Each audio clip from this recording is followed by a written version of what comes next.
Why don't you just get out of here? Go freeze in the yard, you stupid, useless old woman. I'm getting cold. Please unlock the door. My eldest son's wife was found in the yard the next morning, cold and shivering. My name is Lucy. I am a 60-year-old housewife, and my husband got sick and passed away several years ago. My son, Tom, his wife, Mary, and my grandson, Alan, now live with me. The unexpected death of my husband brought us together. But I felt like I was giving my son and his family enough space and not interfering with them. They thought that being too close would be suffocating for everyone. They did a lot of renovations to have as much privacy as possible. Mary is upbeat and social. She often socializes with a large group of friends. Maybe it was for the best that we rarely saw each other. Alan, my grandson, is in 4th grade. I occasionally look after Alan when she goes out. He is absolutely adorable. Tom is busy with work and works at night, so our schedules don't line up and I barely speak with him. Tom and Mary never fought, and they occasionally went out together, so to me, it didn't seem like their marriage had any major problems. Mary had many friends and hosted parties at her home a lot. She has kept in touch with her mom friends from Alex's kindergarten class, and they are all good friends. They would come over to our house once a week on Fridays and have a party. These parties always bothered me. They started in the evening and didn't end until late at night, with people drinking and being loud. Her friends' husbands would occasionally come over and get drunk too. They didn't care if Alan got sleepy or hungry, so Alan would come to my room a lot when he was bored. One time, an ambulance was called because a drunken friend of hers slipped and fell into glass and was covered in blood.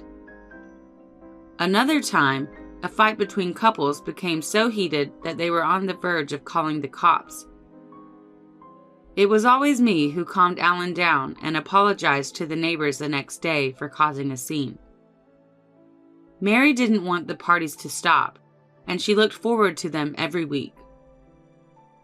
I considered talking to Tom about it, but since he worked the night shift on Fridays, he had never witnessed these parties.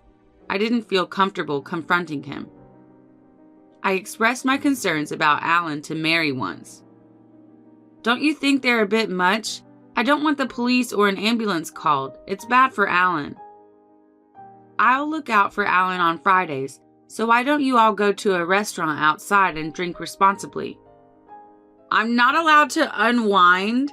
Living together stresses me out more than you know. Wouldn't you feel the same if you were in my shoes?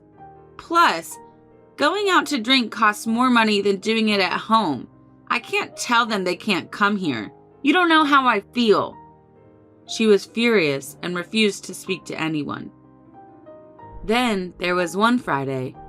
Alan was drowsy when he got home from school. He said he felt tired. I took his temperature, and he had a 100-degree fever. "Of all days, it's Friday. Everyone will be here soon, so why don't you go to your room and sleep so you don't bother us?" "Why don't you just cancel just for today?" I held back what I really wanted to say. "Then I'll watch Alan today. Is that all right, Mary?" But she refused, probably because she knew I was annoyed. "It's all right," she said. "I don't need you to be worried. We're not that loud. Why is it always the mom's fault when a kid gets sick?" I didn't mean to imply that it was her fault, but I had no choice but to say something. "If you start feeling bad, come to my room," I told Alan. "I have some TV shows we can watch tonight. I'm planning to stay up late." "Thanks, Grandma," he replied. "I'll be all right." I felt a little better, but it was still a significant day. I could hear them all being very loud from my room. I heard a faint knock on my door. I was worried about Alan. I rushed to open the door, and Alan was standing there. He said, "Can I spend the night with you?" He cried, "I can't sleep because my head hurts. Even when I cover my ears, it's so loud." I rushed him into the room and handed him a drink, which he drank in one gulp, most likely because he was thirsty. His hands felt hot, so I took his temperature, which had risen to 102. For the first time in a long time, I was fuming, but I resisted because taking care of Alan was more important than telling Mary off. Alan still had a fever the next morning and still looked sick as ever. Alan looks sick, so I think we should take him to the hospital this morning, I told her, because most hospitals only see patients in the morning on Saturdays. I told her, but she couldn't get out of bed, probably because she had been drinking late the night before. "Oh, don't worry. It'll get better soon. You'll be fine, right?" Mary said. "Alan?" She spoke in a sleepy tone, not even looking up from her bed. Alan responded, but he was clearly not fine. Alan has had asthma since he was a child, so he is prone to asthma attacks when he is sick. As I stood there watching him, fearful that he would have another attack, he started to wheeze, just as I had predicted. "Mary, I think Alan is having an asthma attack. Where is his medicine?" I asked, but Mary was sleeping through it and wouldn't say anything. "All right, I'm going to take him to the emergency room, okay?" I told her this several times before I took Alan to the hospital. I was able to get him back for inhalation and medication. I was so relieved to see Alan feeling better. When Mary woke up that evening, she exploded. "Don't be selfish. He didn't need to go to the hospital. How much did going to the emergency room cost you? I can't believe it. I tried to talk to you many times, but you drank too much and couldn't wake up. Can't you just stop drinking when Alan is sick? He was in a lot of pain." "Fever is common in kids, and it's already gone away, so it wasn't a big deal. Asthma flare-ups are also common. Don't be a jerk and spoil him just because he's your grandson." I thought I should tell Tom about it, so I did, but he said, "But Alan is fine, right?" He said, "Don't worry about a kid's cold. Mary is under a lot of stress about the living situation, so please be patient with her. I need you to take a step back because you live together." Message received. I couldn't say anything back when he talked about the stress of living together. Tom was hurt at work one day at the end of the year. He needed surgery and spent the week in a hospital. Tom spent the holidays and the end of the year there. "I'm thinking of spending this New Year's holiday at my parents' house for the first time in a while," Mary said one day. In the past, our family's New Year's holidays were spent cleaning up, eating our favorite comfort food, and dining out with my eldest daughter Emily and her family who live in the same city. I heard Mary and her parents were estranged, so I wondered what had suddenly happened, but if she could get refreshed at her parents' house, that's great for me. Spending time with his loving relatives would make Alan happy. "That's great. You're going to bring Alan, aren't you? I bet your parents are excited." "I'll bring him. While I'm there, could you check on Tom?" "Of course." Other than visiting Tom, I'll be alone for New Year's this year. "If you're going to spend the holidays alone, why don't you come to our house this year?" Emily responded. So I decided I would. Mary and I were both supposed to leave the house on New Year's Eve. I was sweating as I cleaned the house that day. Maybe it was because I was getting older, but cleaning felt like a chore I'd been putting off for a long time. Mary was gone for the morning because she needed to go shopping, so I ended up doing as much of the cleaning as I could on my own. When Mary got back from shopping, she started fidgeting with her watch. "Lucy, what time do you plan to leave?" she asked. "Aren't you done yet?" When should I leave? I don't have an exact time in mind. I'm not sure I'll finish now that I've done so much more. What about you? What time do you plan to leave?" "If you leave first, I'll double check that all the doors are locked and everything." "No, we don't have a specific time in mind, so we'll be fine." Mary, who seemed annoyed for some reason, pushed me outside as I was taking a break from cleaning the front door since my back was hurting. She also threw my stuff outside as if to throw it at me, and she said, "Oh my God, how long are you going to keep cleaning, you slowpoke? Go freeze in the yard, you useless old woman. I was sweating profusely from all the cleaning and was dressed in thin clothes. So when I was thrown out into the yard, I was cold and chilly. It was snowing outside. Mary, let me in. I haven't changed my clothes. I'm freezing. You shouldn't be so slow. Why don't you just leave? My coat had been thrown out with my luggage, so I put it over my sweaty t-shirt for the time being. I couldn't get into the house because both the front door and the kitchen door were locked. I called Mary's name for a while, but she didn't respond, so I gave up. I decided to take a train to Emily's house because there was nothing else to do. I made it there.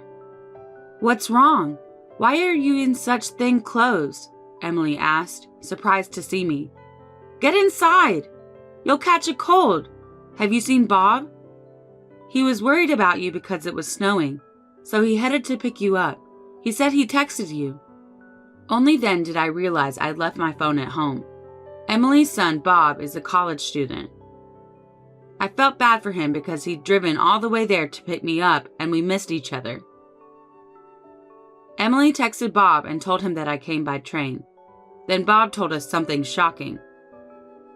I called you several times, but you never returned my calls. Then I heard a ringtone coming from inside the house. I assumed you were sick, so I went inside on my own. The front door was unlocked for some reason. I found your phone in the living room and figured you weren't there, but then I heard noises coming from upstairs. I went up because I thought maybe it was a robber. It makes sense that Bob would think it's a robber since the door was unlocked. Then I noticed Mary and an unknown man hugging in the bedroom. What? Mary headed to her parents' home with Alan. I was taken aback and froze for a minute. They jumped off the balcony into the yard, wrapped in a comforter. So I dashed after them and looked around the yard, but I couldn't find them. They escaped. You let them escape? I don't think they got hurt because of the bushes and the snow on the ground. I locked the second floor door and was about to leave when I heard a noise from the next room and saw Alan. Alan was small enough to hide behind Bob. Sorry, my mom told me not to leave my room until after the new year. Alan was sitting in his room, surrounded by a bunch of sweets, bread, and juice. I brought Alan here because I thought he'd have more fun and be more comfortable here. I made sure to lock the front door. The key is under the flower pot. I'm glad nothing has changed since I was a kid. You did a good job of shutting the door. Mother, I believe it's time to discuss the future with Tom. Let's play some games, Alan. The two happily exited the room. I'm not interested in Mary's affair right now. They can talk it out or do whatever they want, but I can't forget what she did to Alan. We spent that night relaxing with Emily and the others because it was already dark. Emily, Bob, and I went back home the next morning. We chose to leave Alan with Emily's husband. When we got home, we noticed a figure at the front door. It was Mary. She was barefoot and trembling, wrapped in a comforter. Ah, there she is. You locked me out! Mary shivered in the cold and chattered her teeth. We went in the house so Mary could warm up. At this point, I couldn't even speak to her. Eventually, I broke the ice once Mary stopped shivering. I heard from Bob. Who were you with on the second floor? What are you talking about? You've got the wrong person.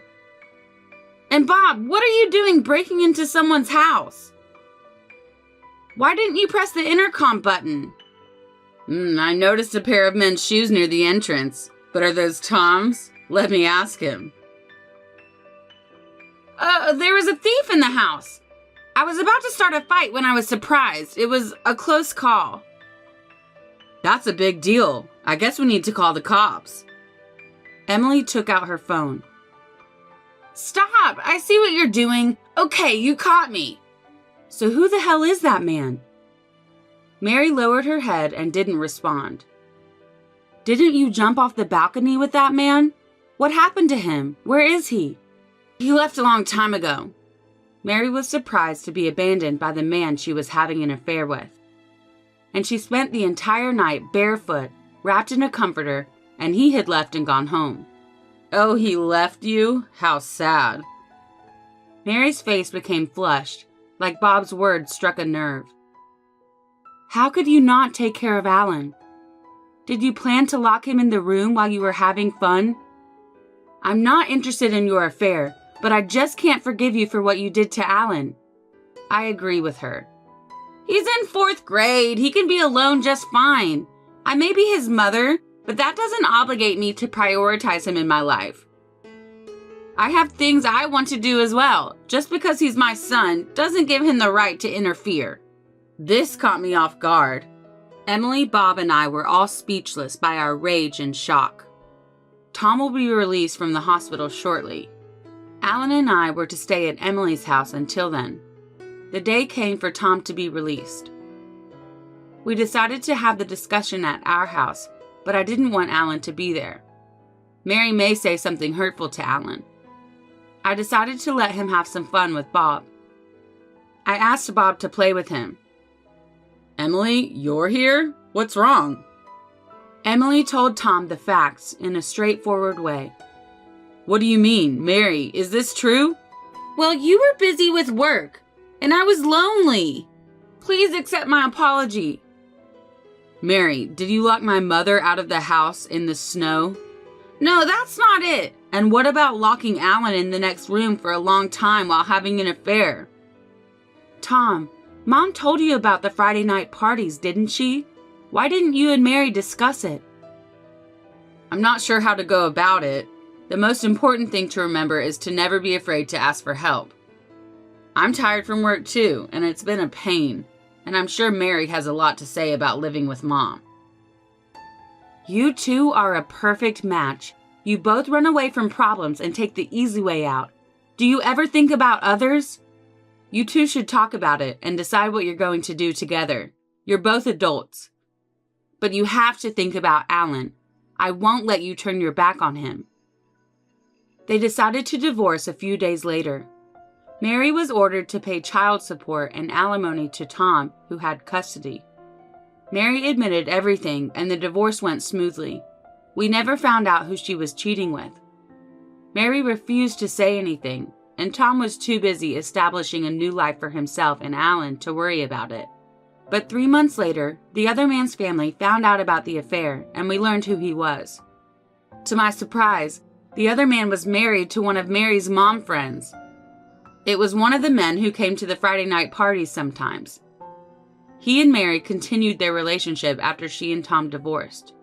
The reason she easily agreed to the divorce was because she didn't want anything about the parties to come out. I don't understand how she could keep dating a man who abandoned her in the snow while she was freezing. Mary stayed with him even though she had to pay child support and alimony. The other man's wife demanded alimony and that she distance herself from him. Then I kept thinking about how the front door was unlocked that day. They were both too focused on the affair and had forgotten to lock the door. Bob would have rung the intercom if it had been locked. I told Bob that even if the door was unlocked and he suspected there was a burglar, he shouldn't have gone in, because he could have been attacked. Because I was worried about Grandma, he explained. Those two would have been surprised if the cops showed up out of nowhere and caught them cheating. I'm not experienced enough. Because, well, you know, he's a bit of a jerk, but he tries to make everyone laugh, and he treats Alan like his own brother. Mary had a lot of friends, and word of the affair spread quickly to everyone. She left the area, most likely because it was hard for her to live in the same city. Apparently, the group of friends harassed them quite a bit until they moved. They are living a life they can't afford in a new place. They have to spend money on Alan, pay alimony to Tom, and pay alimony to his ex-wife. Mary is at odds with her parents and is working tirelessly with no help. She called our house once. I'm so sorry, she said. I'm lonely and I'm suffering because I don't have anyone to turn to. Please forgive me. Please help me. Oh, it was one thing to want to see or talk to Alan, but it was another thing to want to avoid responsibility for what she had done. The kids of Mary's mom friends bullied Alan for a while because of Mary. Tom was able to talk to their parents, and the kids fixed things amongst themselves. But I wonder how much it broke Alan's heart for his mother to disappear and then be bullied by his friends. I thought about telling Mary how hard it is for Alan, but I doubt she would care. "Is that all you want to say?" I asked. "Don't contact me." That's all I said before hanging up the phone. I moved in with Tom and Alan. There have been ups and downs, and there will be more downs, but we will work together to overcome them.